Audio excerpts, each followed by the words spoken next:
the Cosmic Confluence podcast. This is your host, Sana, and let me ask you this. What if intuition isn't just a whisper, but the original language of the soul? This is Cosmic Confluence, where spirit meets science and where the inner cosmos is just as vast as the one above us. So, we are stepping into the realm of intuitive wisdom today in this episode, not as a mystical escape, but as a necessary compass for navigating the complexity of this human journey.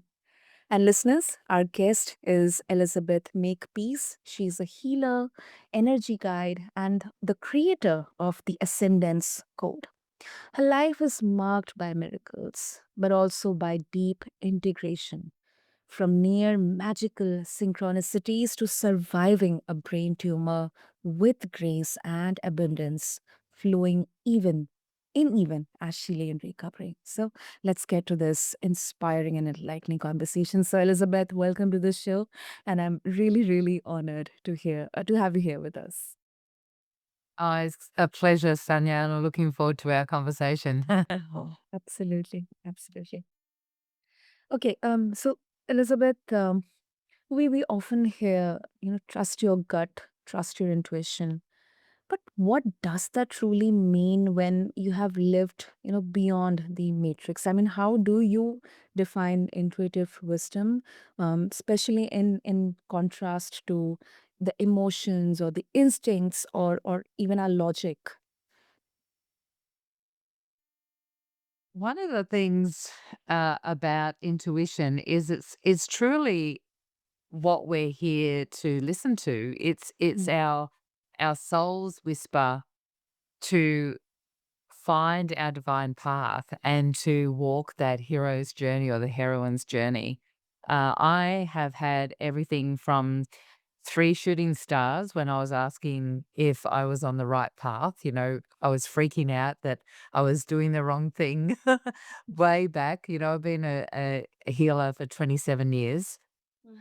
And that was one of the first big miracles that happened for me was, asking the universe for a bit, a sign to know that I was on the right path. And in that exact moment, getting three shooting stars. I've had, so many so-called, coincidences that, synchronicities from, as you said, the 4.5 centimeter brain tumor. The same with, I had a 15 centimeter fibroid that, could have cost my life as well. I've had so many different mini little micro moments, moving from Oleander Street to Oleander Drive. And then, of course, meeting the love of my life on the beach. And, in this beautiful synchronistic experience, my maiden name was Payne, Payne, and his last name is Makepeace, right? So when you're outside of the matrix, when you're living in that outside of the illusion of what our mind considers is real, because our mind starts making up um, definitions and rationalizing our, normal everyday life and, really tuning into this part where we're in this 3D reality. Mhm. When you can step out of that and listen to the soul instead, uh, and recognize that we're here just for a blink of an eye, and there's more to our soul. Our soul is just having one experience, which is this life that we're remembering, but it's had many. And so our soul's journey is that next level of comprehension where the soul is choosing to experience more light, wanting to recognize itself as all that is, it wants to experience itself as the highest potential, the most, that allow the vessel to have as much light as possible. Yeah. And so when you can recognize that, and step into that, that's when the magic happens. That's when, you're really in flow and so many it's such a joyful place to be in, you know, um, Yeah. outside of all of the things that everyone is so weighted down with. To really choose to live the soul's path is a whole different ball game altogether. Yeah, definitely, definitely. It is beautiful because that's what I get to realize from so many conversations. And Elizabeth, I want to kind of deep dive into this. So, did you believe in intuition or miracles in your childhood or maybe teenage, or this is something that you got to understand or probably believe after you had your how you survived brain tumor? Yeah, definitely didn't believe in it when I was little, Yeah. just like everyone else. Our soul comes down into a condition to wake us up, which isn't always conducive to, rainbows and unicorns. So, I, like a lot of people, was raised in a family where there was a lot of, emotional, discord. Mhm. My parents weren't really, consciously aware of what they were doing. I'm the youngest child, and so my mum had, my mum and dad had 2 boys before me. Mhm. One of them, back then they called it hyperactivity. These days it would be called ADHD. Mhm. Um, but, she didn't know what she was doing. Excuse me. She didn't know what she was doing. He had eczema, from head to foot, and was, trying to get by. And then they had a stillborn before me, and she found that extremely hard, was grieving, and had me as the way of healing. Back then, there was no healing. It was, go and have another baby. So I'm here because my brother Bradley died. So you can imagine, Yeah. you know, waking up in a body, in a family like that. And around about 3 years old, my dad when I was 3 years old, my dad, found out he was sick, and so I grew up in a family with my dad sick on a kidney machine all my life, um, and the things that, you sort of have little moments. I remember the very first memory of any sort of recognition of what my life was going to be like Mhm. was walking past a TV once. I was born in '71, and, I walked past this, TV, and the news was sort of giving an anniversary of Woodstock, and yeah, it was a black and white TV, and I remember seeing these people, like these hippies in this concert, and having this moment like, "Oh my gosh, I've come down too late." Mm. And as soon as I heard myself say that, I was like, "Come down from where and too late for what? Like, what are you talking about, Elizabeth?" I had no idea what I was talking about. I also had these moments where my dad would be on the kidney machine and I would sit with him, and cry, "I don't want you to die." And he'd like, "I'm not gonna die, don't be silly." And he died when I was 15. So I've Mm. had these moments where I was in tune, but I didn't know what that meant. I was not encouraged to believe in myself or to, listen to the internal wisdom. Like most people, I was influenced by my outside world and very confused as to why it wasn't the same as what I was feeling. Um, so I shut it down. I shut down the messages, I shut down the feelings, and I listened and was influenced by my external world because, from 0 to, 3, and especially up to at least 12, we have no filter. So whatever, our environment is, whatever our, outside world is all about, we just allow that and we think it's truth, and that now becomes our reality. Yeah. That then becomes everything that we think um, is true, and it takes a little while for the, um, intuition or the wisdom to kick back in and, infiltrate that message that we were shared by with our parents, like, or our environment, our culture, society, all of those things. Yeah. No, I completely agree with you, Elizabeth, and that's quite a journey. I mean, it definitely takes a lot of courage and vulnerability to share that. But I must say that you have lived an extraordinary life. I mean, you told us about the shooting stars, about the soul aligned love. So, for someone who is feeling like spiritually numb or maybe disconnected, or they wouldn't even believe in this concept of soul being an energy traveling across timelines and boundaries, how do they even begin to trust their inner guidance again?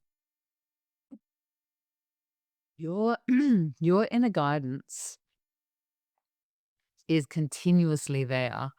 The soul, uh, will always extremely patiently be in the background whispering. And so how you hear that whisper, is different for everyone. Some people, have a knowing, some people physically hear something, some people see things. It's it's different for each person. And so the very first part of that would be just your intention. As soon as you set the intention to let go and surrender to whatever your calling is, whatever your, um, inner, terrain is trying to share with you, that letting go and surrendering allows that information to come in a little bit deeper. And so when we are just in that place of, I'm choosing to listen to my soul, you then just keep your ears, eyes, heart open and allow that information to come through. The challenge is that it often comes through, uh, in a way that we negate it. We second guess it because the unconscious, that part of us that's running the show, 90% of the time, Mhm. uh, is fearful of anything that's unknown. So the second guessing comes in because that part of us will do everything in its power to stay in control. And so when it doesn't know, you know, this new concept or this, the void of where the soul is whispering, it will do everything to, uh, what would I say, misdirect you or, to pull you back into the old patterns of behavior, the old habits, old memories, everything to do with the past. Mhm. It will do to keep you what it thinks it's doing is keeping you safe because, when you were behaving a certain way and responding a certain way or reacting to a certain trigger or event, you ended up surviving because you're still here. And Yeah. so, the unconscious thinks that that's its job, and it is. It's here to keep you alive and to keep you safe. And so, it's doing its job, so we don't wanna, have a go at it and think that it's doing anything wrong, but it's giving it that space to say, "It's now okay to let go, and it's time, to, find this new stuff." And so, thank you for looking after me, but let's update the system, right? Let's update to the next level. Yeah, that's right. That's right. But Elizabeth, you mentioned that most of our experiences in our childhood, especially till 12, in that age, all those experiences, kind of subconsciously ingrained. They remain with us, and Mm. especially if those are traumatic, they can really cloud in any form, when we grow up, like in reacting to events or in our actions, whether it's in professional or personal circumstances. And what I understand is to trust our inner guidance, we definitely need some kind of clarity and openness. So how do we get that from point A to point B? It's remembering our innocence, right? Yeah. Um, and just innocence is a word that has been given a bad rap because, as society in general has navigated growth, our own, um, you know, we've got our own personal growth and experience of development as a soul, but we are also in this collective that's growing as a community and a society and a culture and all of those things as human beings. And somewhere along the lines, innocence was given the rap of being weak. And it's not, and it's not at all, because when you can be innocent, then that's how you can tap into your genius, which is that intuitive wisdom. That's how you can activate uh, that information that is actually way more powerful than the intuition. Sorry, is way more powerful than the unconscious. And it's just that it's a lot quieter. So really, if you're looking at someone who, if someone in the audience has been having emotional trauma, has done all their life, the very fact that you're listening to this means that your soul is talking to you. It's, hearing this information is part of the journey. And these are those little tiny moments that the soul doesn't talk the same way as the unconscious, the rational mind. The rational mind has only got a limited set of information, and that's going to drag you back into the past. And as it does that, one of the things that it does as part of the mechanism is it takes in a memory of the past that might be just a flash or a feeling, sorry, a moment that's so quick you don't even recognize it, and it matches it, and it incorporates our nervous system response. So now our nervous system, our neural pathways are wiring together to create chemicals in the body to create an emotion. So you might be listening to this and your soul is going, listen, keep your ears open, hear what I'm trying to help you hear, right? And what's happening is memories of the past will be flashing in that you might not even catch as a visual. It's just that it's like this processing like a computer. And as it does that, these neural processes, neurotransmitters in the mind wire together and create an emotion. So now there's this feeling of not being good enough or not being capable because is based in that feeling from your childhood when you did something that brought that same feeling on. You know, you might have it might have been something as small as getting in trouble because you ate too much food, or you know you did the wrong thing in a classroom or whatever it might be, and you had a feeling. So now that's a trigger to feel incapable when there's something new happening. So it's being able to bridge that by, you know, first of all, in my opinion, um, you know, this is the work that I do.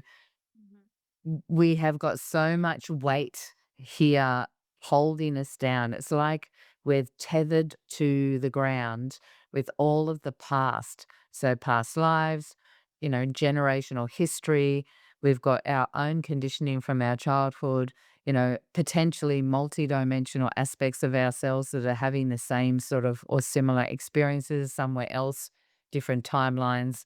All of that is it's like this dirt that's been or mud that's been stuck to our, you know, skin suit. And, you know, we need to clean that up so that we can see the beautiful skin underneath, you know, that the light that the soul actually is, the original blueprint. That Right. needs yeah, that needs to be cleaned up first so that we can then recognize, to try and recognize your soul and what the soul's um, sharing or asking or pulling you closer towards when you've got all of this baggage from your past. That's when the struggle happens. That's when it feels way too hard. That's when depression happens and dis-ease, you know, like all of these things happen because there's such a struggle of the unconscious rational mind that's trying to keep hold of the reality while the soul and you know, the intuitive wisdom is there just gently nudging you. So there's this internal conflict. When you can clean that up and quieten that unconscious mind, then you've got more of a chance of being able to hear the whisper of your intuition. That so much makes sense. Yeah, definitely I can picturize. It's kind of the um caterpillar becoming butterfly after coming out of the cocoon. Yes, absolutely.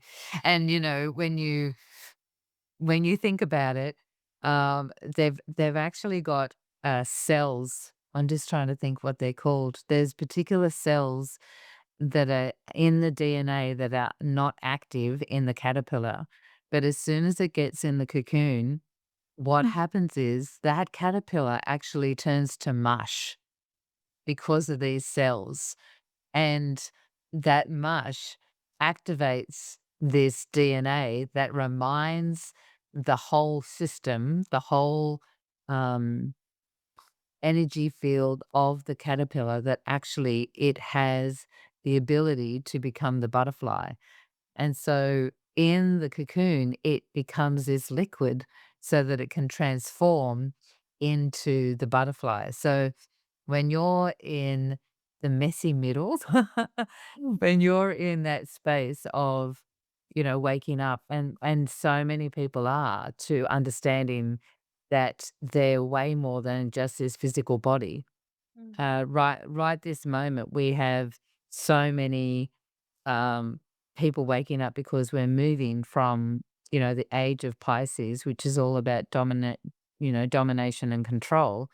And we've just moved into the age of Aquarius, which is all about, you know, self authority. And, you know, they sung about it in the 60s, right? Age of Aquarius is love and moonbeams and all the things. Yeah. So we have a lot of people sort of waking up and finally listening to that spirit or that, you know, that soul's calling. And so that doesn't always look clean and um, professional. It really does. To move from one pattern into another means that there's chaos in between. So if you're in the chaos at the moment, hold tight. Know that your soul has got your back, and just keep focused on what your end result is. Hmm. Wow.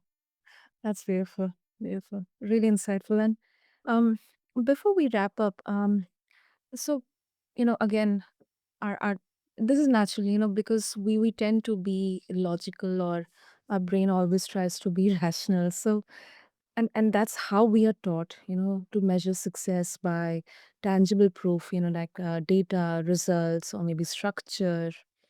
So, how do we balance this intuitive knowledge, knowing with the grounded discipline of daily life? I mean, where exactly do we create the balance, or maybe merge them? It actually doesn't take as much time as what people think. Um, when we first wake up in the morning, or whenever you wake up, um, our unconscious kicks in before we've even started opening our eyes. We sort of we're half in, half out of consciousness, and our unconscious will start dictating how you are. So it will maybe think of, what you've got to do, or things that might have worried you that you haven't done yet, or, just thinking of the normal things that are happening in your life. Hmm. And so to take control, it only takes about 5 to 15 minutes in the morning to do some form of meditation where you're stilling that mind, quietening that down, spending time in your own energy. So don't go onto social media on your phones. Put any sort of gadgets on. Being in your own energy and choosing, making the choice. What is it that I'm choosing? So I do a process called choices where I am directing what my end result is. So I'm thinking about living the life I love, or, I'm writing a novel at the moment. So I might think about what it feels like to be at the end of that novel and it's published. And, I have visual images of, doing a book signing or whatever it might be, because the unconscious doesn't know the difference between reality and a vision. So when you're visualizing, you are infiltrating that noise from the past and redefining it for the unconscious, so that the unconscious recognizes that whatever it is that you're thinking about is safe, is known. So you start building your future by holding on to little short sentence, for example, right? Like um, I am healthy and vital, for example. Holding on to that and feeling what that feels like to have that experience. So now you're the one that's being the predominant creator, instead of just allowing your mind to plug into the matrix and do whatever it wants to do. It goes wild if we don't take some form of control. So early in the morning, or whenever it is that you wake up, first thing you do is 10 to 15 minutes of stilling your mind and choosing how you want to create your life. And then allowing your unconscious, sorry, your soul to come in, that inner wisdom, that knowing, however it sort of pops in. It might be just an inspired thought. You might have the thought, "Oh, I'm going to do this today."